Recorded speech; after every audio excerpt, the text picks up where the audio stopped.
정말 뜻깊은 자리에 이 한순간에 이렇게 만남의 의미를 통해서 우리 주 예수님이, 하나님이 살아계시다는 것을 또 한 번 느꼈습니다.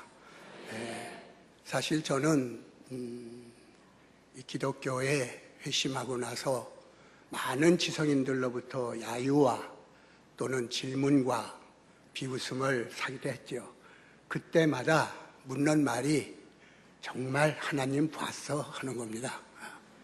그리고 어떤 사람을 와서 저보고 예수쟁이 됐다며 그래요.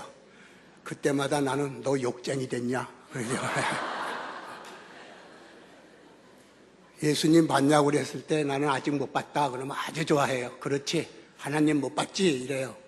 역시 그래도 지성인이고 과학을 믿고 그런 대학에서 그런 교육을 받은 사람이 어떻게 그 황당무계한 이야기들을 다 믿을 수가 있느냐. 그러면 그렇지 그래요. 그래서 근데 하나님은 내가 아직 만나지 못했지만 마귀는 만났다. 그러니까 정말 그래요. 내 앞에 있잖아. 네가 마귀야.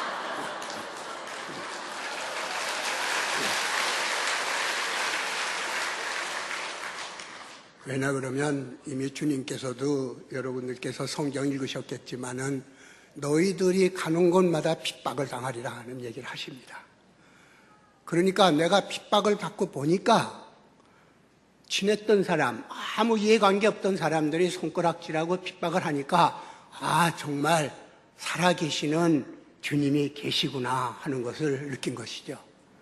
사실 제가 오늘 여기에서 여러분들 만나보는 거 언뜻 생각하면 아무 의미가 되지 않습니다. 제가 무슨 큰 성직자라 여러분들 은혜를 드릴 만큼 그러한 그 신앙심이 강하고 또 하나님이 저를 그렇게 사역을 해서 쓰시는 그런 사람이 아니기 때문에 사실 이 만남이라는 것이 그냥 스쳐 지나갈 수 있어요. 그러나 생각해보면 생각할수록 주님의 뜻이 없었으면 오늘 이 순간에 여러분들은 이 자리에 앉아 계시지 않았을 것이고 저는 이 자리에 설 수 없었을 것입니다.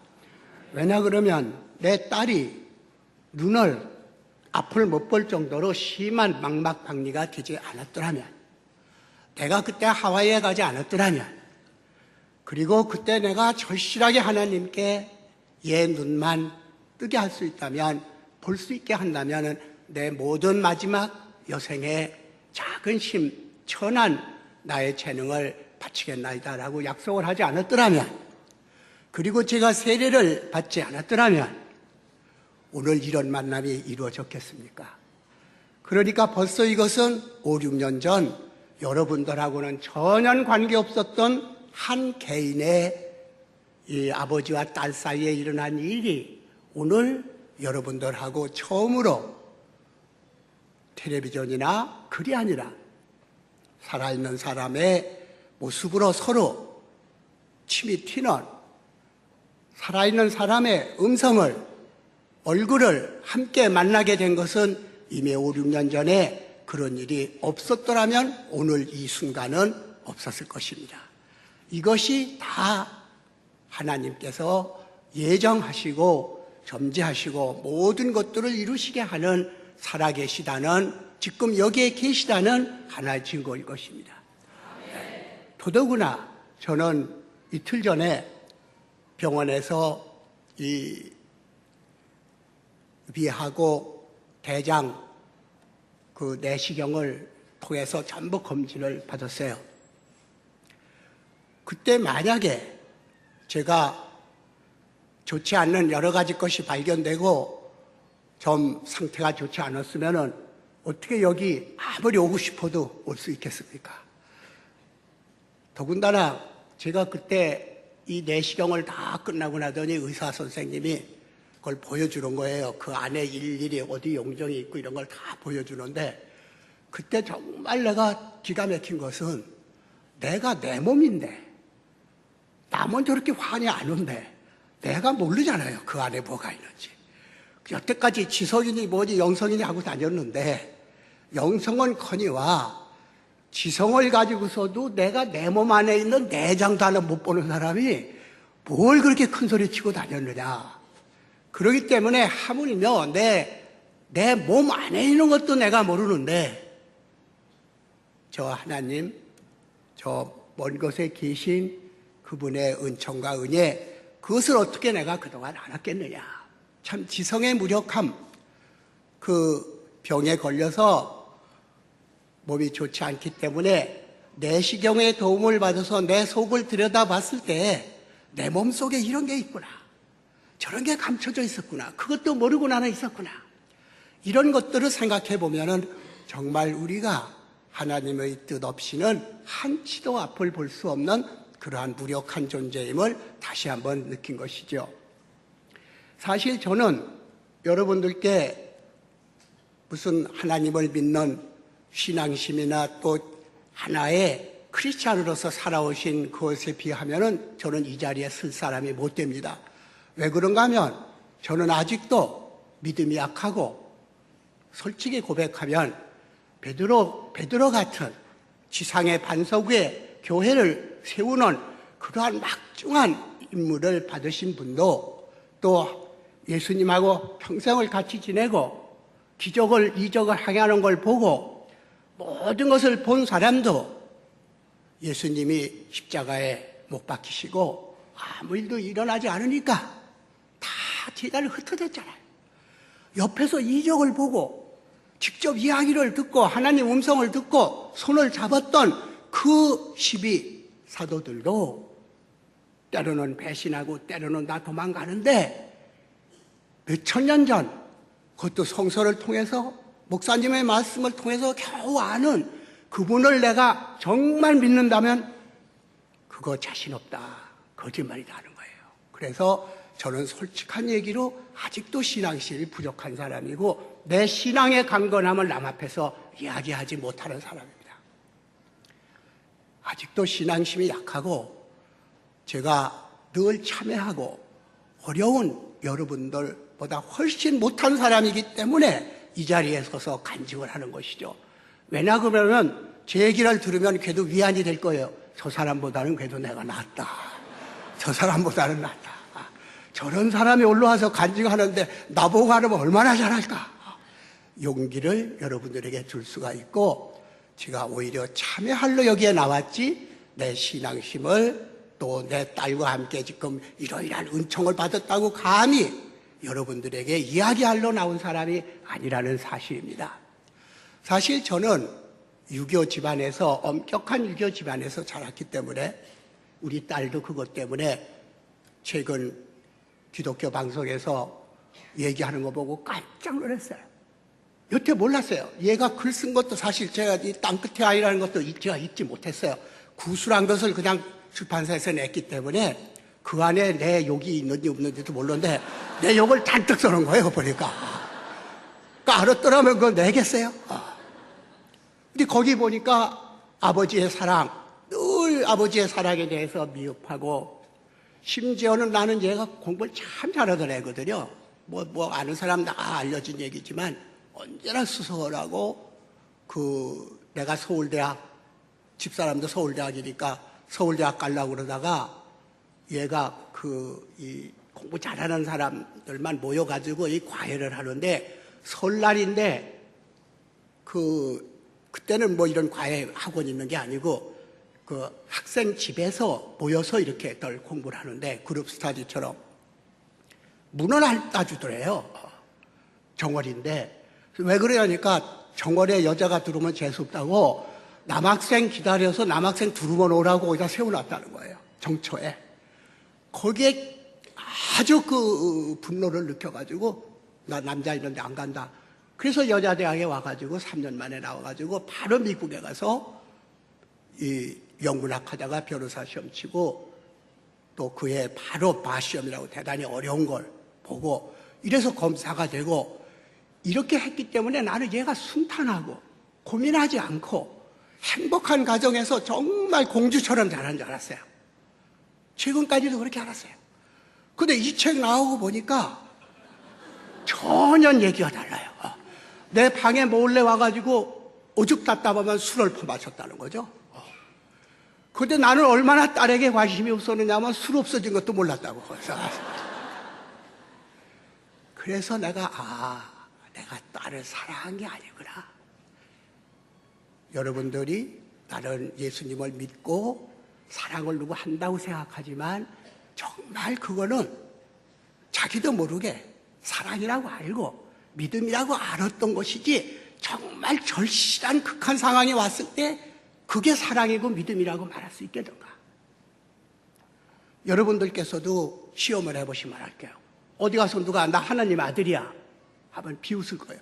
쟤 미쳤다고, 지가 하나님 아들이라고 그런다고. 그런데도 밤낮 매일같이 주기도문 할 때 뭐라고 하셨어요? 하늘에 계신 우리 아버지라고 하셨잖아요.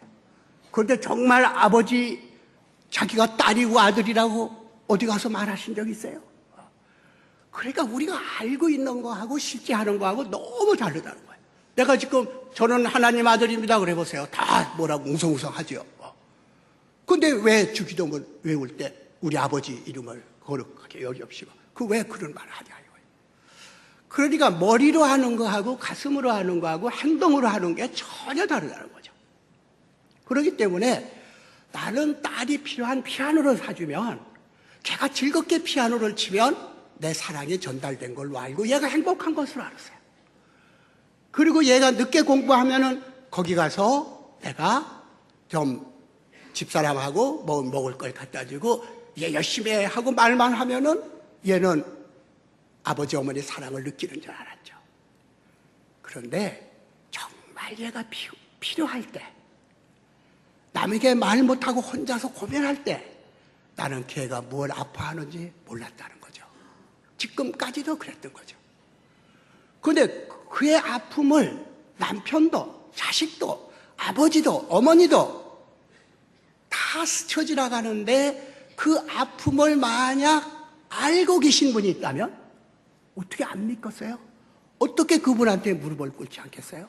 그렇기 때문에 저는 솔직한 얘기로 세속적인 의미로 보면 딸을 뺏긴 사람입니다. 사실은 하나님 아버지. 가끔 뭐 아버지 뭐 이러면 내 얘기인 줄 아는데 뭐 하나님 얘기하는 거예요. 내 앞에서 더군다나. 그럴 때마다 열등의식 느끼지만은 항복할 수밖에 없는 건, 그래 너 이혼할 때 눈물 흘릴 때 나 그 곁에 안 있었어. 너 아들 잃고 울었을 때 나 곁에 안 있었어. 내가 바빴고 그 잘난 글 쓰느라고 너희들이 와서 저녁 굿나잇 인사한다고 아빠 하고 문 열면은 얘는 내 뒤통수밖에 못 봤다. 글 쓰느라고 바쁘니까 막 마감에 밀리니까 건상 그래 잘 자 하고 얼굴도 보지 않고 손을 흔들었죠. 그리고 저는 바빠서 그러니까 면죄부를 받은 줄 알았는데 아이들에게는 깊은 상처를 줬던 거예요. 그리고 얘들이 나가서 누구 아들이 누구 딸이다 누구 아들이다 그러면은 자랑스러운 줄 알았어요. 내가 이 아이들 앞에 당당한 아버지 노릇을 하는 줄로 혼자 알았는데 얘들은 그게 부담이 됐던 거예요. 네 집 아들이다 누구 딸이다 하는 것이 얘들한테 너무너무 부담이 됐던 거예요. 왜? 보통 애들처럼 돼야 되는데 주먹을 하니까 매사를 무대 위에 올라서 스포트라이트를 받는 하나의 배우들처럼 얼굴을 꾸미고 행동을 꾸미고 모든 걸 꾸몄다. 거짓 삶을 살았다는 거죠. 착한 아이, 공부 잘하는 아이. 내가 참 기가 막혔던 것은 이 책을 보고 한 것도 많았지만 그 전에 뭐라고 그러니까 아빠 나 공부 잘하는 애 아니야 그래요. 너같이 공부 잘하던 애가 그러니까 아니야 그래요. 왜? 그랬더니 아빠 좋아라고 공부하지 난 공부처럼 지겨운 게 없어 그래요. 그렇게 지겨운 공부를 아빠가 1등 했다고 그러면 좋아하고 남들이 이 아무개 딸 역시 아무개 딸이다 이 역시 소리 들으려고 얘가 희생했던 거예요. 그걸 몰랐던 거죠. 그렇기 때문에 사실 나는 지금 내 딸 얘기를 여러분들 앞에 얘기하는 게 아니라 바로 여러분들 가정에 여러분들 아들, 딸, 어머니 모든 지금 우리 한국에 여러분들이 나와 똑같은 사랑을 주었다고 생각하는데 그 애들은 한없이 공허해서 주님이 없으면 하나님이 없으면 누구도 달랠 수 없는 원죄를 짊어진 현실 속에서 살고 있다는 것을 모르고 지낸다는 것이죠. 혹시 저희 간증이나 오늘 이야기가 여러분들에게 재미없는 이야기를 들렸을지 몰라도 집에 돌아가셔서 사랑하는 아이의 얼굴을 보고 또 자녀분들은 사랑하는 어머니의 얼굴을 보았을 때 어떤 변화가 있었다면 분명히 저는 오늘 여러분들과의 만남이 주님의 뜻이라는 것을 확실하게 믿을 수가 있겠습니다. 어제와 다른 내 딸, 어제와 다른 내 아버지를 찾는 거, 그게 여러분들 이 자리에 모인 것이에요. 이렇게 화창한 가을날에 사실 나는 교회에 가끔 와서 이런 강연도 하고 간증도 할 때 날씨가 좋으면 나는 주눅이 들어요. 이렇게 좋은 날 나가서 놀지 여기 왜들 와가지고서 이 시원찮은 말 들으려고. 남들 다 바깥에 가서 재밌게 놀고 가족끼리 노는데 왜 이 어두운 곳에 와가지고 말 두서도 안 맞는 사람 얘기 들으려고 그래도 뭘가 찾으려고 여기에 오신 분 보면 민망스럽게 짜겼단 말이죠. 정말 부담스러워요. 비가 오든지 뭐 날 흐리면은 그래도 괜찮죠. 뭐 갈 데 없으니까 왔다 와. 비 맞는 것보다는 낫다 이러지만은 오늘 날씨가 얼마나 좋습니까? 여러분들이 여기 오신 것은 늘 겪는 일이지만 부부와의 관계, 가족과의 관계, 조금 있으면 여러분들에게 이 코이노니아 얘기를 하겠지만 우리들이 모인 것은 기쁨을 나누기 위해서도 왔지만 여러분들 어서 상 타보세요. 사람들 많이 옵니다. 근데 자기가 무슨 죄 짓고 뭐 외로워서 그 해보세요. 알던 사람 다 도망갑니다. 정말 모임이라고 하는 것은 아픔을 나눌 때 비로소 사람을 알게 되는 게, 저도 아까 얘기입니다마는 대학병원에 가가지고 내시경 다 끝나고 제일 먼저 전화 걸려오는 사람, 그 사람이 나를 제일 사랑하는 사람이에요. 어떠냐? 결과 어떠냐? 전화가 쫙 걸려오는데 평소에 나하고 아주 가깝던 사람들, 굉장히 나를 사랑한다고 그러고 혼자 뭐 많으니까 하실 일 많으니까 막 이러던 사람들이 지금까지 전화 안 하는 거예요. 그거 가짜예요, 가짜. 정말 사랑한다면 결과가 어떨까? 자기 몸처럼 그렇게 생각했을 텐데 역시 가족. 왜 뒤에 보면 모세도 그러잖아요. 아버지를 능멸하는 사람은 그건 죽게 되고 그것은 큰 죄악을 받게 될 것이다. 이 효도라고 하는 것이 유교적인 효도하고 기독교에서 말하는 효도하고 근본은 참 같은데, 그 효도가 중요한 것이 아니라 우리 죄 지은 원죄를 짊어진 우리들에게 있어서 사랑을, 나를 초월한 사랑, 내 욕망을 초월한 사랑을 그래도 인간이 하나님에게 갈 수 있는 그 사랑의 뜻을, 오늘 우리가 이 새 생명 사랑의 잔치에 모였는데 그게 가족 집단에서 처음 나타나는 거예요. 가령 여러분들 돈 참 아깝죠? 가족을 위해서 쓸 때는 아깝지 않아요. 여러분들 돈이 천한 거라고 하지만 안 그래요. 성서 보세요. 운전 하나 때문에 이러면은 밤새도록 참는 그 얘기 안 나옵니까? 타란트 얘기 안 나옵니까? 참 돈 얘기 많이 나옵니다, 거기에. 누가복음에도 그 사마리아 사람, 착한 사마리아 사람이 다친 사람 했을 때 여관에다가 머물 때도 돈 얼마 다 맡기려 전부 구체적으로 나오잖아요. 돈 이름이. 돈을 나쁘게 쓰니까 그렇지 돈이라는 것은 교환의 척도에 가장 중요한 것이기 때문에 그 사람을 사랑하는지 안 하는지는 돈 줘보면 알아요. 돈 줘보면 알아요. 돈 줘도 그 사람을 위해서 돈을 써도 아깝지 않으면 그 사람 사랑하는 거예요. 돈 이상의 것이 있는 거예요. 그런데 죽어서 계속 배 아픈 사람, 그거를 절대 사랑하는 거예요. 그 여러분들 시험해보세요. 사랑하는지 안 하는지. 좀 죄송한 얘기입니다만은 이 남편 되시는 분들이 월급 타서 아내한테 이렇게 부인들한테 맡길 때 되게 아깝고 괜히 줬다 하는 사람들도 사랑하시는 거 아니에요? 또 남편한테 그냥 그 교통비 조금 주고 그냥 돈 타령하시는 부인, 그거 사랑하는 거 아니에요? 아주 중요한 척도가 되는 것이죠. 결국 내가 말하려고 하는 이유는 뭐냐면 부자지간이나 모녀지간 내 딸 얘기를 지금 하다가 이 말이 나온 것인데, 딸을 제대로 사랑하지 못하고 딸의 아버지를 공경하지 못하는 사람이 하나님을 알 도리가 없는 것이 그 기본이 사랑이기 때문에 그래요. 그거 모르고 어떻게 우리가 갑니까? 그 사랑이라고 하는 것은 뭐 이미 오래 참는다든지 견디는 거라든지, 또 아무리 정의감이 있어도 불구덩이에 뛰어들어갈 만한 용기와 정의감이 있어도 사랑이 없으면 아무 필요가 없다. 아무 쓸모가 없다. 그러니까 교회에서 정의로운 얘기 하시는 분들 많이 있어요. 그리고 악을 막 규탄하고 말이죠. 막 욕하는 사람 많은데, 사랑이 없으면 그렇게 정의로운 거 훌륭해 보이지 않아요.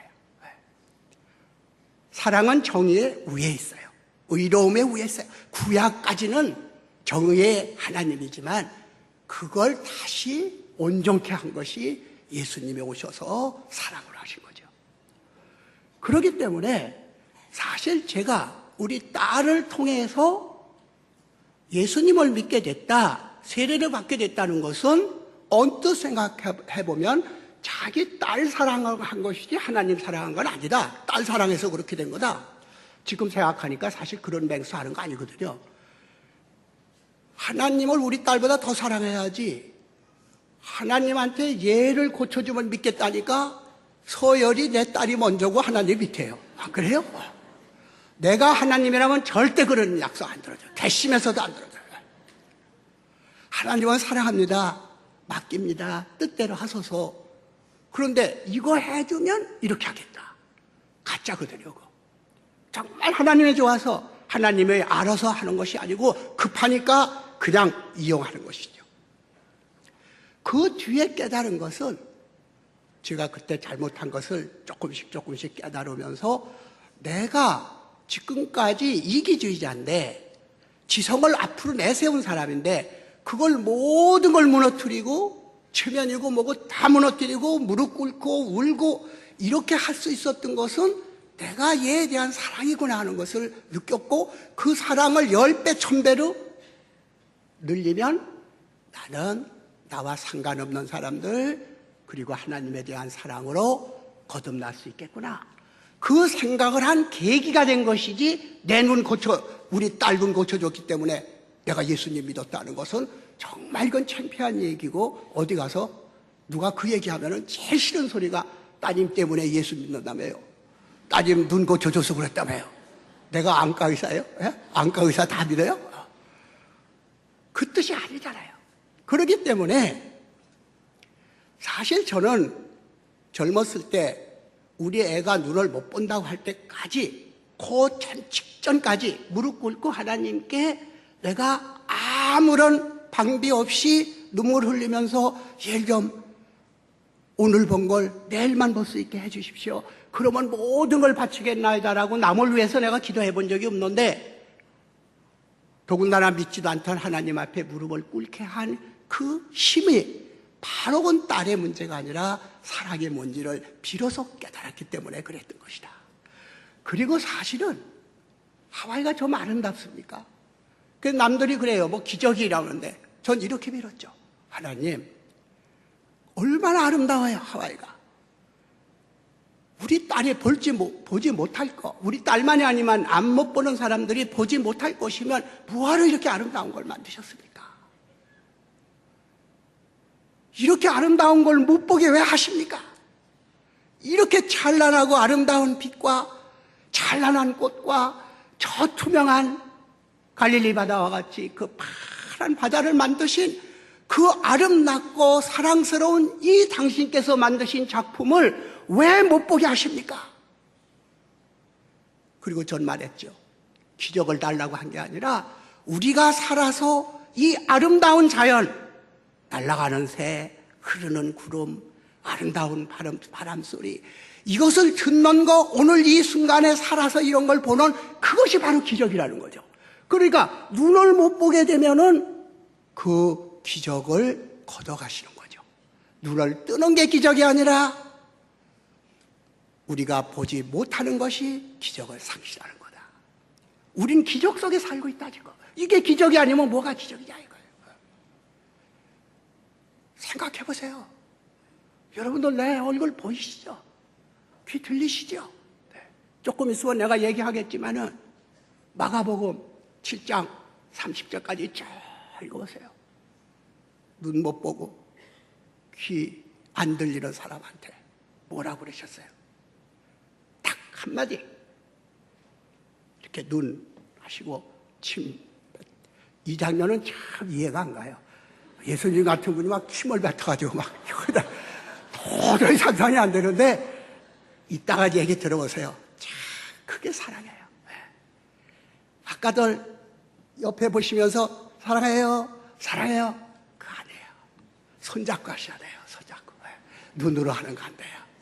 손잡아야 돼요. 우리 그 미켈안젤로의 그림도 있지만 하나님하고 아담이 처음 탄생할 때 생명을 어디로 줘요? 손과 손끝으로 딱 주잖아요. 이게 요즘은 전기회사 광고에 나옵니다만 이렇게 접속해가지고 바짝하고 불이 붙죠. 이게 몸과 몸이라고 하는 거. 절대로 기독교에서는 육체를 천하고 나쁜 것이라고 본 게 아니에요. 그러니까 화육하셔서 우리의 형상으로 예수님이 오셔서 똑같이 피 흘리시고 땀 흘리시고 눈물 흘리시고 그 육체를 통해서 하나님을 보여주신 거 아니에요. 그렇기 때문에 사랑하는 사람을 이렇게 끌어안는 거, 내 자식 얼굴 쓰다듬는 거, 사랑은 반드시 너와 나의 간극, 인터페이스 떨어져 있는 것을 가까이 다가가는 거죠. 그래서 실존주의자들은 그렇게 얘기해요. 아무리 가까운 사람도 네가 나일 수 있고 내가 나일 수가 없다. 너 아픔이 내 아픔일 수가 없다. 아무리 사랑해도. 그렇기 때문에 인간끼리 사랑을 완전하지 않는 것이다. 공중전화, 요즘엔 그런 거 없지만 옛날에는 공중전화 부스가 딱 한 사람 들어갈 만한 공중전화 부스에 들어가가지고 유리로 된 문 탁 닫고 그 안에서 전화를 걸면서 막 뭔가 호소합니다. 바깥에서 그걸 보세요. 부스 안에서 막 전화 거는 거 보세요.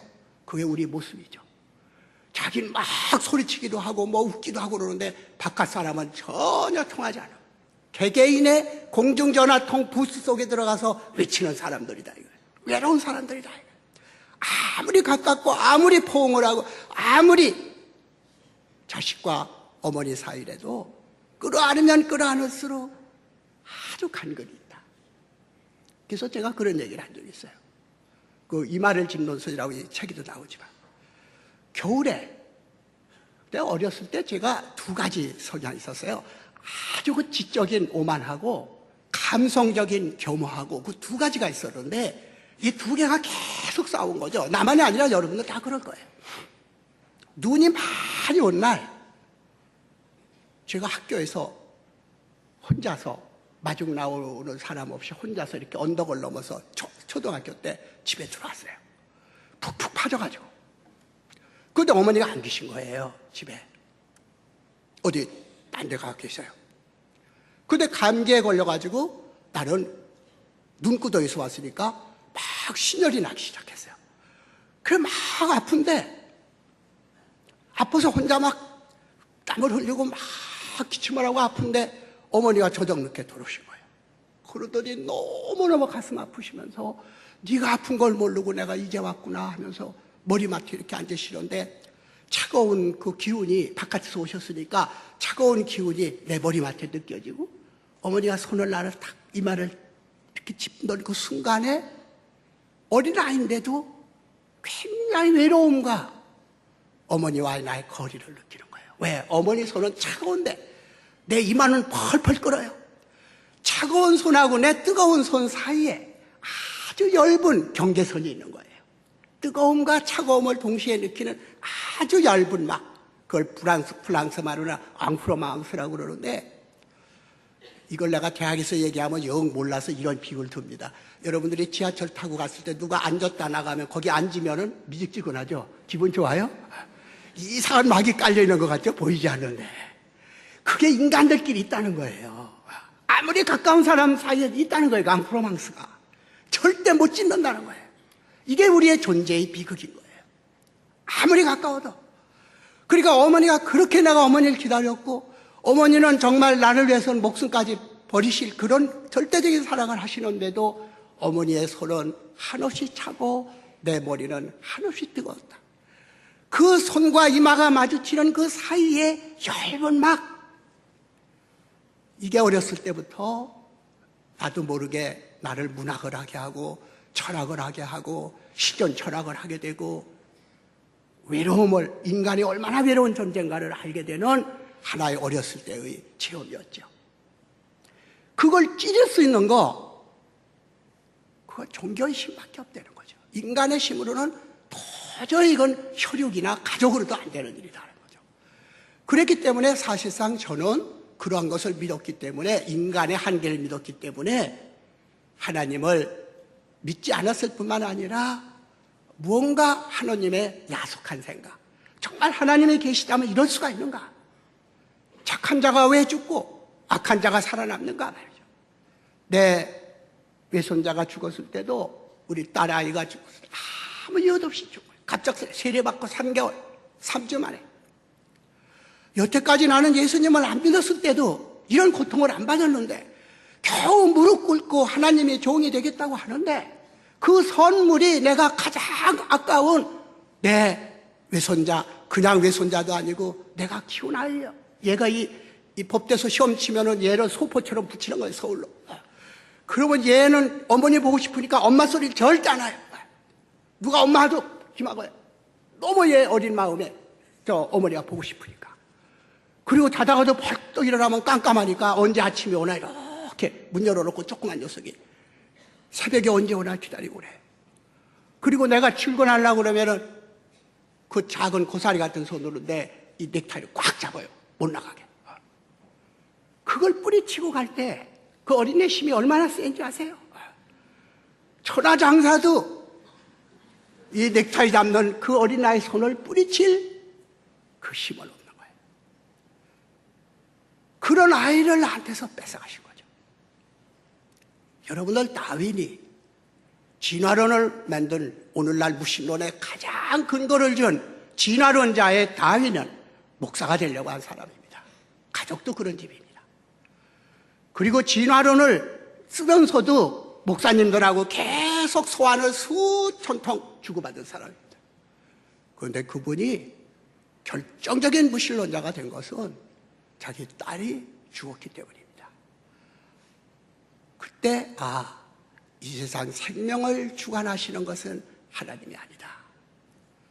이렇게 해서 그 사람은 하나님과의 관계를 끊게 됩니다. 여러분들, 종교라는 뜻은 리전, 다시 이어진다는 뜻이에요. 하나님의 관계가 끊어지는 거예요. 무신론, 유신론이 아니라 하나님의 관계가 끊어지는 거예요. 종교란 뭐냐, 교회란 뭐냐, 이걸 접속시키는 거예요. 접속. 그래서 제가 목사님 보고 그래요. 앞으로 절대 설교란 말씀 하시지 마세요. 또 이 신도들도, 신자들도 목사님 보고 오늘 설교 좋아하셨습니다, 이렇게 설교란 말 쓰시지 마시고요. 인터넷 시대니까 접속 좋았습니다, 이렇게 하시라고. 하나님하고 접속 잘 됐습니다. 여러분들 와서, 나는 키보드입니다. 키보드 여러분들이 치면은 하나님하고, 이게 아이디 누르면은 다 인터넷 가서 다 접속이 됩니다. 그러니까 결국은 하나님하고 나 사이 모든 인터페이스, 이런 데에서 접속점, 이 서로 분리되어 있지 않고 하나가 되는 이러한 접속점이 사랑이라든가 하나님이라든가 이런 모든 것이 만나는 것, 교회, 우리들이 지금 와서 이야기하는 것, 이런 모든 것들이 저에게 있어서는 하나의 액세스 포인트로서 생각되었던 거죠. 그런데 저는 어렸을 때 아까도 얘기했지만 주님에 대한 것을 야속하게 생각하고 내 이 외손자가 죽었을 때 접속이 다시 끊어졌던 거예요. 솔직히 말해서 세례 받자마자 3주일 만에 그렇게 되니까 성경서 덮고 다시는 하나님에게 기도를 드리지 않았어요. 그러다가 베드로의 얘기처럼 불구덩이를 지나지 않으면 신앙심은 굳어지지 않는 거죠. 그런 사건이 있었기 때문에 그럼에도 불구하고 사실 어떤 사람이 그래요. 한국에 섬이 하나 있는데 울릉도, 제주도, 무슨 뭐 독도, 도자 붙은 거 섬이 많은데 정말 한국 사람이 믿고 살아온 건 그런 섬이 아니고 그래도라는 섬이래요. 그래도라는 섬. 그래도 내 남편이 그래도 그래 뭐 이렇게 못 살아도 그래도 사는 게 좀 그래도 하고 살았지. 그래도가 없으면 어떡할 뻔했냐. 그래도 저도 그걸로 극복했어요. 하박국 보세요. 내 오양간에 소나 말이나 양떼나 그것이 자라지 않는데 무화과 열매가 열리지 않을지라도 내 오양간에 이 우리들이 기르는 가축들이 풍성해지지 않더라도 그럼에도 불구하고 성서 읽으면 전부 그럼에도 불구하고요. 그거 못하면은 아무것도 못해요. 그럼에도 불구하고 주니까 갚는다, 받으니까 준다. 그건 남대문 시장 가면 다 그거 다 계약으로 다 그렇게 돼요. 주면 줘요. 하나님은 자동 판매기가 아니다. 거기다가 돈 집어넣고 꽉 누르면은 탁 집어나오는 그런 관계가 인풋 아웃풋이 그렇게 되지 않는다는 거예요. 이 부조리한 것을 겪었을 때 비로소 안다. 근데 그걸 지성으로는 그렇게 따져지지 않는 거예요. 사실 아까도 얘기했지만 저는 교회당이 제일 먼저 간 것이 예수님 때문에 예수님 믿으러 간 게 아니고 주일학교에 굉장히 예쁜 여학생이 하나 있었는데 그 합창단에 있어요. 여학생이. 그래서 거기에 그 여학생 때문에 간 거예요. 그것도 사랑은 사랑이죠. 어쨌든 간 거예요. 가가지고 얘의 주목을 끌려고 어떻게든 해서 주일학교 목사님이 너 똑똑하다 소리를 들으려고 성서를 미리 공부해 가는 거예요. 근데 성서를 읽어보니까 어린 마음에도 대단히 의심스러운 구석이 많더라 이거예요. 내가 사실 하루 전까지 천자문 읽을 때보다 그랬거든요. 지성은 회의에서 나온다 그랬잖아요. 믿음은 영성을 낳고 회의는 지성을 낳는다. 의무는 지성을 낳는다. 내가 그래도 썼습니다만은 이 지성인이라고 하는 건 끝없이 의문을 갖는 거예요. 모든 것에서 의문을 갖는 거예요. 남들 다 천자책 가지고 가서 공부 잘하는데 나는 그 동네에 가보면은 나는 신식 교육을 받았지만 동네에는 그 학사, 이 선비들이 있고 가난한 분들이 있어서 지금 같으면 그게 이 복지 정책으로 애들을 그냥 그 보내가지고 그 천자문 배우고 더러 이제 쌀도 갖다 주고 그러는 꼭 그런 시골마다 그런 분이 하나 있어요. 우리 동네도 그런 분이 하나 있는데 이분이 가난하지만 사모간데 딱 쓰고 학사 옷 딱 입고 그리고 권위 딱 피우고 딱 갔더니 천지현황을 하는 거예요. 누구나 가면 천지현황부터 배워요. 천자문 모르는 사람도 천지현황을 다 알아요. 그 뜻이 뭐냐면 천, 하늘천, 따지, 거물현, 검다는 듯, 거물현, 누르황, 노랗다. 하늘은 까맣고 땅은 노랗다 하고 가리키는 거예요. 내가 기절초포해가지고 아니 선생님 하늘이 파랗지 왜 까매요? 그 많은 사람들이 천자문을 읽으면서 그 천자문 읽고 영의정, 판소 다 된 우리나라에 수백 년 동안 천자문 읽으면서 자기 눈으로 보는 것은 하늘이 파란데 서당에 망가면 하늘이 까맣다는 걸 그냥 배운 거예요. 말이 되는 소리예요. 정말 우리 생각할 문제죠. 저는 지성에서 영성으로 그랬지 지성 포기한 거 아니에요. 영성으로 가려면 반드시 지적 단계를 거쳐야 돼요. 왜? 짐승들이 지성이 있습니까? 지성 누가 주신 거예요? 하나님이 주신 거예요. 주신 건 아니고 우리가 따먹은 거죠. 선악과 따먹은 건데 그게 지성이에요. 어쨌든 따먹었잖아요. 그 지성을 넘어서지 않고는 에덴으로 다시 돌아갈 수가 없어요. 그렇기 때문에 나는 나쁜 뜻이 아니고 아니 이상하네요. 하늘이 왜 까매요? 그러니까 예수가 밤에 보면 까맣지 그래요. 그럼 가만히 있어야 되는데 그러면 땅은 왜 노랗다고 그래요? 그것도 까맣다고 그래야지. 그러니까 조그만 녀석이 토단다고 나가라고 그러는 거예요. 학교에 가면 맨날 선생님 뭐 그러는 거죠. 뭐 갈릴레오가 그래도 지구는 돈다고 혼자말을 했다 그러면 선생님 혼자말한 걸 누가 들었어요? 뭐 이러고 밤낮 이러는 거예요. 밤낮. 그래서 평론가가 된 거잖아요. 그래서 평론가가 된 거예요. 남은 그냥 듣는데 나는 거저 들을 수가 없어요. 거저요. 한 번은 학교에 가가지고 제비가 얼마나 빠른가 하는 걸 거북이하고 산수 시간인데, 생본 시간인데, 거북이는 1시간 동안 얼마 달리고, 이 제비는 얼마 다니까 몇 배로 빠른 걸 3번으로 그걸 하는 거예요, 산수로. 그때 일제시대니까 각기직군하고 이만한 걸 해놓고 밑에다 거북이 그리고 제일 위에다가 제비 그린 거예요. 그래서 내가 하도 기가 막혀서요. 선생님, 아니, 거북이보다 제비 빠른 건 다 알죠. 그걸 뭐하러 배워요? 그러니까 너 좀 나오라 그래요. 대짱 때리는 거예요. 수업 방해한다. 놀렸다 이거예요. 그러고 들어갔으면 한 번만 맞을 건데 나는 나를 결백하려. 아니, 궁금한 거, 학교에서는 궁금한 걸 가르쳐야 될 거 아니에요. 그래. 뭐가 궁금한데? 그래요. 아니, 난 빠른 거야. 그거 다 아는 거고요. 학교 선생님이 안 가르쳐도 다 알고요. 집에서 이렇게 보면은 제비 새끼들이 6마리, 7마리 있으면 애미가 먹이 물어오면 전부 먹이 달라고 짝짝짝짝 입을 크게 벌리면 얼굴도 안 보이니까 누군지 알지도 못할 거 아니에요. 그런데 어떻게 알고 하나씩 그걸 먹이를 준대요?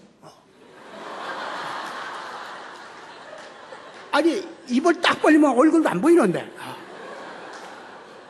근데 어떻게 걔한테 줬대요? 왜? 얘한테 안 주고. 그 잘못 주면은 준 놈 계속 주면 걔는 뱉어져 죽고. 안 주는 애들은 굶어 죽을 거 아니냐 이거예요. 정말 나는 몰라서 물은 거예요. 그러니까 2대 세대인데 맞아봐요. 이렇게 지성은 아픈 거예요. 뺨이 아픈 거예요. 구제가 될 수 없죠. 그게 너무 억울하지만은 왜 하늘을 까맣다고 했는지, 왜 제비들이 정확하게 주는지 30년, 40년 후에 내가 해답을 찾아내는 거예요. 사람들이 나보고 박학하다고 내가 박학한 게 아니에요. 무식하고 모르는 게 많았기 때문에, 남들이 다 안다고 생각하는 건 나는 모른다고 했기 때문에 제비들이 배고픈 놈이 입을 제일 크게 벌려요. 배부르면 절대 크게 못 벌려요. 그러니까 애미는 입 큰 놈한테만 계속 주면 정확하게 들어가요. 그걸 30년 후에 해답을 하는 거예요. 내가 예수님을 맞이하는 것도 그 많았던 그 주일학교에서 여학생, 성가되어 있는 그 여학생 환심을 살려고 목사님한테 질문했던 그것이 40년, 50년 후에 풀리는 거예요. 목사님에 가서 마치 그 노아의 방주 얘기를 하시더라고요. 그러니까 노아의 방주 얘기를 쭉 하는데 우선 그 크기로 봐서 2마리씩 전부 집어넣었다 하는 것도 영 납득이 잘 가지 않았지만, 그거보다도 내가 목사님한테 물어보고, 목사님, 하늘 아래 땅에 있는 생물들을 전부 멸하신다고 그랬죠? 그래. 자기가 만드신 것을 완전히 말하고 다시 거듭 태어나게 다 한 거야. 죄를 졌기 때문에 그런 거야. 그러면 물고기들은 어떻게 됐대요? 물고기는 노아의 방주 들어가면 거꾸로 죽잖아요. 그러니까 사탄아 물러가라! 막 그래요. 그러면 그 여학생이라도 나한테 관심을 표명했으면 그래도 이 사탄 소리는 들었어도 그래도 뭐가 됐을 텐데, 다시는 얘가 나를 쳐다보지 않는 거예요. 걔도 나를 사탄으로 본 거죠. 이렇게 사사건건이 기독교를, 성경을 소위 지성이라는 이름 밑에, 합리성이라는 이름 밑에 얼마나 거짓된 소린가를 계속 그려다 쓴 거예요. 가령 저들이 선악과를 따먹었으니 우리처럼 눈이 밝아지리라. 신얘기거든요. 유일신 하나님은 한 분인데 우리라니. 왜 우리입니까? 우리처럼이라니. 누굴 가리킨 겁니까? 그 당시에는 보통 분들이 말 못해주니까 내가 잘난 줄 알고 그랬지만, 원전을 읽어보면은 나라고 하는 것은 높였을 때, 왕이나 높였을 때, 또 그 당시에 유태의 이 말 쓰는 말에 점잖은 말은, 위대한 사람 말은 나라고 하지 않고 우리라고 그런 거예요. 지금도 우리 마누라라고 그러잖아요. 내 마누라.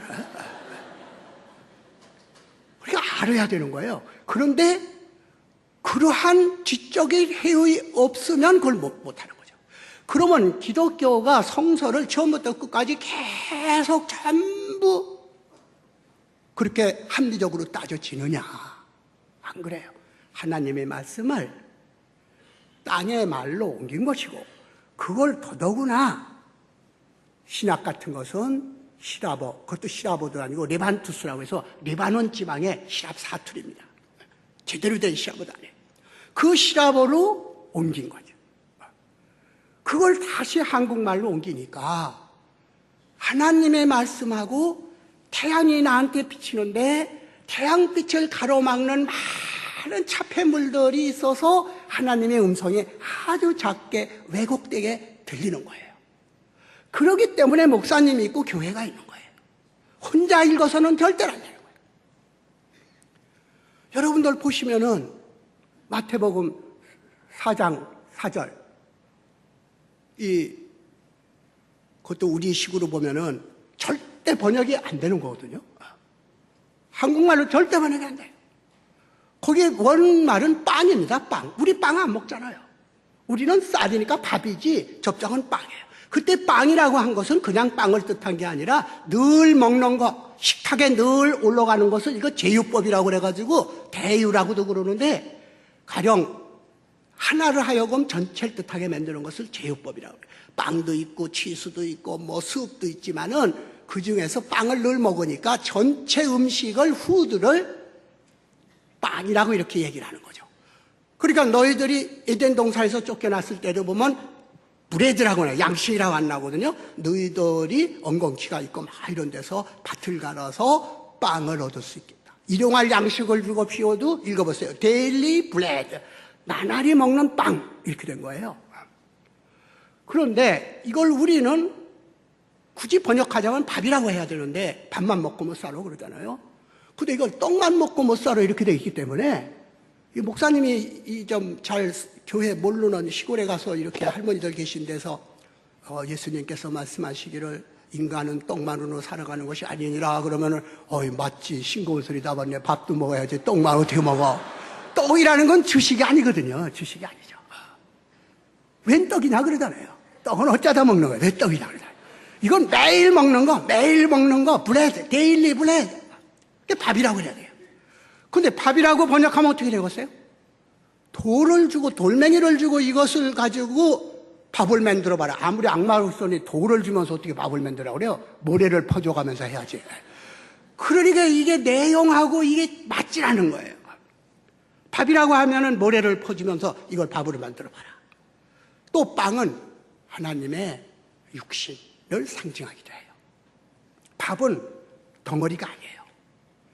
이렇게 따지고 보면은 오늘 여러분들에게 제가 간증겸해서 얘기를 하는 마지막 얘기는 아까 약속한 우리의 마가복음 7장 1절서부터 30절까지의 이야기를 보면은 여러분들께서 사랑이라는 건 뭐고, 왜 교회에 나왔고, 오늘 저 사람이 어저께 하루 종일 굶고, 그저께 그 내시경 해가지면서 거여서 왼종일 굶고, 그리고 뭐하러 저 사람이 이곳에 왔나? 그 뜻을 알면 여러분들이 오늘 선택한 하루, 딴 데 안 가고 여러분들끼리 함께 모여서 서로 같이 나눈 거, 어려운 거, 고통, 슬픔을 함께 나누는 의미가 뭐다 하는 것을 느끼게 되는 것이죠. 거기에 아주 중요한 것이 이 아까 얘기한 마가복음 죄송합니다. 7장에 보면은 예수님이 제자들을 이렇게 함께 있었을 때는 손을 씻지 않고 빵을 먹는 거예요. 식사를 하시는 거예요. 그런데 바리새 교인들이나 그 당시의 유대교는 위생상의 문제가 아니라 음식을 먹었을 때는 반드시 부정한 것을 씻고 깨끗한 손으로 먹어야지 더럽혀진 손으로 먹으면 안 된다는 거예요. 특히 시장에서 오면은 물을 뿌려라. 불로 전부 정화해야 된다는 거예요. 그러니까 바리새 교인하고 예수님은 격렬한 논쟁을 벌입니다. 왜 내가 이런 얘기를 하냐면 오늘날의 교회나 오늘날의 교회뿐만 아니라 모든 사회에 이루어지는 것은 바리새교인들과의 싸움인데 바리새교인들이 형식주의자, 교조주의자, 외식하는 사람들 겉으로만 그러니까 교회에 나오기만 하면은 나는 구제받는다. 사랑하지 않더라도 걔만 뭘 하면 된다. 이런 소위 바리새교인들처럼 나는 깨끗하다. 나는 선택된 사람이다. 사실 제가 믿지 않았을 때 이화대학에 있었는데 거기서 말하면은 99마리 양 놔두고 잃어버린 길이를 한 마리 양을 찾아 나서는 게 기독교 정신이라고 그러는데 전부 자기네들끼리 모이는 거예요. 교수도 학생도 믿는 사람끼리만 모이고 우리가 옆에 가면은 이렇게 보고서는 사탄 왔다고 생각해가지고 이렇게 말하다가도 말고 이렇게 시시하고 그래요. 왜? 내가 뭐라고 할까봐. 안 껴주는 거예요. 내가 최근에 보신 사람이 있겠지만 이화대학에서 남자로서 이대를 빛낸 상을 금년에 탔잖아요. 이화대학을 빛낸 사람으로 이제 탔어요. 그때 내가 나보고 이제 답사하라고 해서 뭐라고 하는지 아세요? 사실 나는 제가 이제 서울대학에 있다가 그걸로 옮겼거든요. 옮겨가지고서는 20, 30년 그 학교에 있었는데 그때마다 나는 외로웠다. 여자 왕국에서 나는 외로웠는데 아무리 끼려고 해도 이게 껴주지 않더니 오늘 처음으로 내가 이화대학에 빛낸 사람으로 와가지고 이대에서 처음으로 내가 이대인이라고 하는 걸 느꼈습니다. 그랬더니 사람들이 너무 의외로 생각하는 거예요. 누릴 것 다 누리고 이화대학에서 그렇게 하고서 늘 이방인 같으냐. 사실 그건 기독교인이 아닌 사람들이 기독교인들 싫어하는 이유 중에 하나가 교인이 아니면은 쌀쌀하고 교인들끼리는 우리끼리 끼리자가 붙으면 이게 안 되는 건데 사실은 기독교에서는 안 믿는 사람, 소외된 사람 이런 사람들이 바리새교인들은 저자들은 부정한 사람들입니다. 저 사람들은 우리와 같이 지낼 사람들이 아닙니다. 우리 같으면 지금 다문화 가족 같으면은 타 종교 믿는 사람들 또 좀 가난하게 사는 사람들 소외된 사람들과 나를 자꾸 구별하려고 그러죠. 쟤들 아니다 이런 거죠. 그러니까 예수님께서 왜 제자들이 율법처럼 지켜 내려온 말하자면은 그 당시에는 아직 성경 같은 것이 성문화되어 있지 않고 완성되어 가는 과정이 있었기 때문에 미시라든지 또는 그 탈무드라든지 말로 전해왔습니다. 이런 규약 같은 것이 모세의 그 십계명은 이 판각으로 이렇게 된 것을 받았지만은 딴 거는 다 말로 된 거죠. 그러니까 왜 장로들이 말하는 지도자들이 말하는 말을 듣지 않고 그것을 계명을 어기고 왜 당신네들 제자들은 손을 안 닦고 먹느냐 이렇게 된 거예요. 근데 이 대목을 참 모르시는 분들이 많아요. 교회에서. 참 중요한 얘기예요. 왜 손 안 닦고 먹었어요? 위생상으로도 좀 하지. 동달아 좀 여러 군데 다니셨습니까? 험한데 그냥 별들 다 다니잖아요. 병자들 다 고치시고 그 손이 얼마나 그 직근 같은 거 세균이 많이 묻었겠어요. 근데 손을 안 닦고 그래. 손을 안 닦고 먹어요. 그러니까 바리새교인들이 딱 약점 보다가 왜 계율을 어기냐. 이것은 신성한 그러한 부정탄 손으로 먹지 말라고 그랬는데 왜 당신네들 제자들은 손 안 닦게 하느냐. 그때 말씀은 이렇게 하세요. 입으로 들어가는 것은 더러운 게 없다. 더러운 손으로 먹어도 입으로 들어가는 것은 바깥으로 나가니까, 배로 들어가니까. 마음으로 들어가지 않는다. 더러운 게 마음으로 들어가는 게 문제지 뱃속으로 들어가고 나가는데 무슨 상관이냐. 근데 너희들 마음에서 나오는 소리는 더럽다 이거죠. 입으로 들어가는 것은 배로 들어가니까 두려울 것이 없고 다 깨끗한데 너희들처럼 바리새교인들처럼 탐욕하고 간음하고 온갖 마음이 더러운 것이 바깥으로 나올 땐 욕소리 되고 너희들이 지금 우리를 규탄하는 그런 비방의 소리가 되는 거다 라고 받아치셨는데 더 깊은 뜻은 그게 아니에요. 예수님의 손을 씻으면 더러운 손이 깨끗한 손과 더러운 손을 나눠야 돼요. 바리새교인들이 더러운 손을 씻는다는 것은 특히 시장에 가면은 이방인들하고 만나게 되는 거예요. 접촉을 하게 돼요. 그렇게 되면은 이방인들하고 만난 바리새 교인들은 깨끗한 사람이고 기독교인이 아닌 이 다른 그 이방인들은 나쁜 사람들이니까 그 손을 씻어야 된다는 거죠. 이 말은 내가 손을 씻는 순간 더러운 손과 깨끗한 손을 구별해 버리는 거예요. 우리와 너희들을 차별해 버린다는 거죠. 그런데 생각해 보세요. 광야에 새까맣게 모여가지고 오병이어의 기적이 문제가 아니에요. 거기 물도 없는데 손 닦고 먹을 수 있어요? 그러니까 예수님께서 하신 거는 사막에 물도 없는데 더군다나 광야에 5천 명이 모였어요 지금. 거기에 율법대로 그 계명대로 전부 손 씻고 어떻게 먹어요? 그런 형식 필요 없다는 거죠. 깨끗한 손, 더러운 손 하지 말아라. 그게 여러분들이 많이 들으셨을 히람 말로 코이노니아. 코이노스라는 건 참여한다, 함께 모인다는 뜻도 있지만 더럽다는 시란 말이 있는 거예요. 그러니까 코이노스라고 하는 것은 더러운 손, 부정한 손을 가진 사람들끼리 깨끗한 손이 아닌 부정한 손이라고 말해서 규탄받고 소외된 사람들끼리 모여서 그들이 우리를 소외시키니까 이 사람들끼리 모여서 서로 사랑하고 먹을 거 나누어주고 이러는 집단을 코이노에서 코이노니아라는 말이 생긴 거예요. 집단이라는 말이 생긴 거예요. 이 말을 내가 왜 하죠? 여기에 모이신 분들이 코이노니아다. 나가보면은 직업도 다르고 서로 차별화할 수 있고 너와 내가 성씨도 다르고 성도 다르고 사는 아파트도 다르지만 손 씻는 걸로 해서 전부 남의 아파트는 더 더러운 손이고 우린 깨끗한 손이고 오늘날 한국 사회가 전부 이렇게 자기 손 씻는 사람들 때 묻은 손만 씹으면 구제되는 걸 좋아하는 그러한 바리새교인들이 너무나도 많다. 그것과 싸우시는 것이 예수님이고 그러한 지적이라고 말하는 사람, 지성인이라고 말하는 사람이 바로 개인주의고 자기만 깨끗하고 남들은 틀리고 비판하는 사람들이다. 내가 기독교를 믿으니까 처음 와서 기자가 하는 말이 오늘날의 교회를 어떻게 생각하십니까? 특히 대형 교회들, 세금도 안 내는 교회들, 거기에 목사님들 서로 싸우는 교회들, 기독교에 너무 문제가 많다. 어떻게 생각할래? 그때 제가 그렇게 얘기했죠.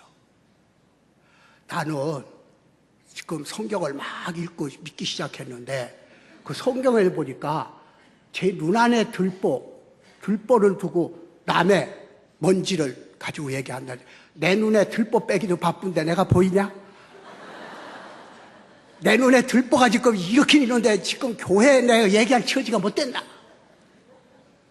그래도 이런 걸 어떻게 생각합니까? 그래서 그랬어요, 제가.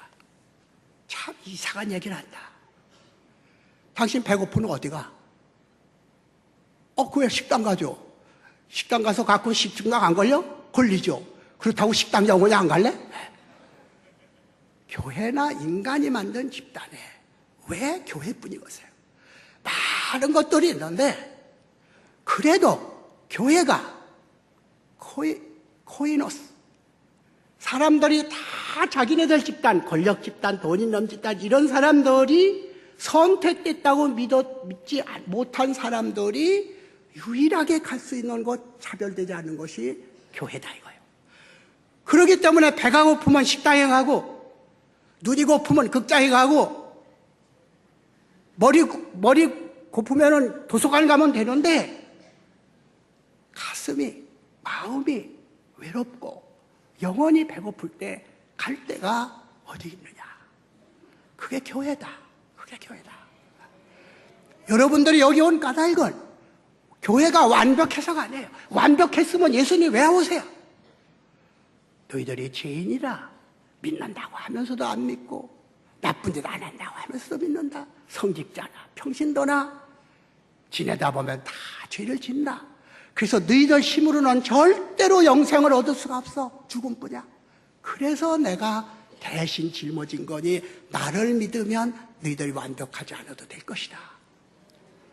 이게 교회에 오는 이유고 우리가 오늘 청명한 날에 함께 낯선 사람들끼리 모인 것, 이게 코인원이야. 손을 깨끗이 씻지 않고 더러운 상태로 예수님께서 잡수셨기 때문에 더러운 손, 남들이 더럽다고 하는 손들끼리 같이 식사를 할 수가 있는 거다. 내 손 혼자 깨끗하면 다른 사람이 못 먹는다 이거죠. 그렇기 때문에 예수님께서 하신 코이노니아 같은 것이 가장 잘 나타나는 것이, 아주 감동적인 것이, 피곤하셔서 숙소에 들어오셔가지고 나 여기 있단 말 하지 말아라 하는데도 소문이 나가지고 헤레라, 그러니까 헤라, 히랍 사람들, 스로보니계의 히랍 여인 하나가 쫓아오는 거예요.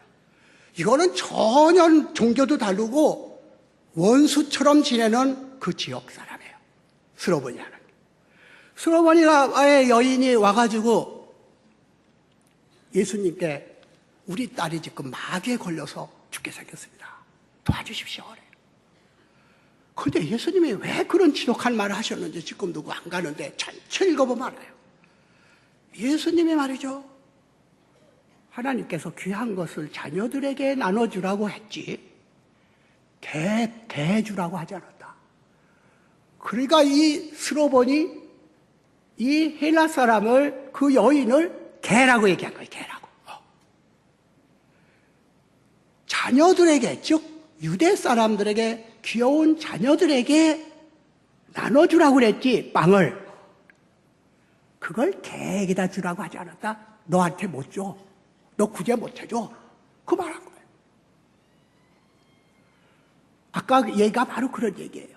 성서를 잘못 읽으면은 다 모순 덩어리고 안 되는 거예요. 그러니까 이 여자가 뭐라고 그랬어요? 여러분 같으면 개소리 듣고 가만히 있어요? 아이고 그만둬라. 너 잘났다. 아이 필요 없다. 개는 무슨 개냐. 그러고 왔을 거예요. 얼마나 자기 딸이 급하고 예수님의 은총이 필요했던지, 예, 좋습니다. 저는 개입니다. 그런데 보세요. 애들이 먹다만 부스럭지 개들이 이렇게 식탁 밑에서 먹잖아요. 그거라도 좀 주세요. 한없이 자기를 낮추고 자기를 개라고 그랬어요. 스로보니게 사람들은 전부 개라고 그랬어요. 당신네들은 위대한 사람들이고 우리는 그 밑에 깔려있는 개들입니다. 그러니 부스럭지라도 좀 나눠주십시오. 그 말 듣자마자 너희 말로 하여 너희 딸은 부대됐다 가봐라. 살아났다. 참 극적인 얘기죠. 극적인 얘기죠. 종족을 초월하고 귀하고 천한 것을 초월하는 그 사랑의 힘이 임한 것이죠. 만약에 이 여자가 오만하고 유대인 제 따위들이 감히 우리를 개라고 그래? 라고 화를 냈더라면 그 아이는 은총을 못 받습니다. 좋습니다. 내가 개입니다. 나는 천한 사람입니다. 이렇게 받아들였을 때 그것은 자기 딸을 사랑한 것이죠. 그리고 그 사랑이 예수님께서 주시려고 하는 그 메시지에 가까웠던 것입니다. 시간이 됐기 때문에 저희 결론은 오늘 제 딸과의 관계가 바로 그런 것이었다. 바로 그런 것이었다. 하나님이 나를 개라고 불렀어도 그때 저는 무릎 꿇고 좋습니다. 남겨놓은 부스럭지 하나만이라도 주십시오.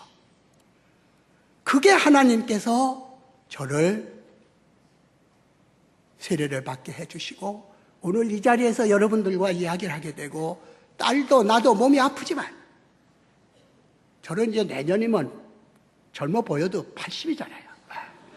그러니까 내년이면은 뭐 80 행사한다고 많이 있는데 나는 항상 오늘이 마지막이고 아침이 시작이지 80이라는 거, 90이라는 거 생각해 본 적이 없어요. 우리 딸도 그렇게 살아요. 얘도 아파서 치료받으러 오네요. 이 부녀가 지금 한 사람은 여기 여러분들 만나고 있고, 얘 지금 영락교회 가서 뭐 하고 있어요. 부녀가. 세상에, 우리 딸이 목사라고 그러지만 정식 목사가 아니에요. 안수만 맞았지. 아직도 변호사, 검사예요. 부녀가 한쪽은 진짜니까 뭐 말할 건 없고 나는 지금도 그냥 내가 생각해봐도 그렇게 내가 크리스찬이다 말할 자격이 없지만 이 화창한 일요일에 몸이 아프면서 부녀가 다 같이 성하지 않는 몸으로 그래도 살아서 주님의 말씀을 드릴 수 있는 것, 그것이 축복이라는 것을 건강할 때는 몰랐다. 그리고 내가 대학에서 강단에서 방송에서 끝없이 내 지식을 자랑할 때는 몰랐다. 그러나 급하면 모든 게 절박한 상황이 오면은 개입니다. 좋습니다. 무스럭지라도 주십시오 하는 그 상황 속에 들어가 보지 못하면은 지성도 권력도 돈도 깨지지 않는다. 깨지지 않는다. 그렇기 때문에 기독교의 역설은 불행함으로 행복했고 약했기 때문에 강했고 병들었기 때문에 건강했고 헤어졌기 때문에 만났다 하는 역설이 그래서 이루어지는 것이다. 오늘 여러분들에게 드릴 것은 없지만 지금 불행하다고 생각하시는 분은 절대로 불행하시지 않으신 분들이다. 지금 가지고 있고 행복하다고 믿는 사람 조심하시라. 그 행복이 아니다. 그것이 저의 간증이고 틀림없이 여러분들은 지금 아프고 고독하고 앞이 깜깜하신 분들 오늘 가장 많이 축복받으시는 분이고 그분들 곁에 제가 봐라 내가 그랬지 않느냐 하는 얘기를 거짓없이 이야기할 수가 있다. 그것이 아마도 이 불초 그때까지 하나님 은총 모르고 하나님을 폄하하고 때로는 저주하고 이런 사람까지도 데려다 쓰시는 주님의 한없는 사랑과 은총이 어찌 저보다 더한 여러분들을 버릴 수 있겠는가? 이것이 저희 오늘 화두를 맺는 여러분들에게 큰 희망이 있음을 전하는 말로 이야기를 접고자 합니다. 감사합니다.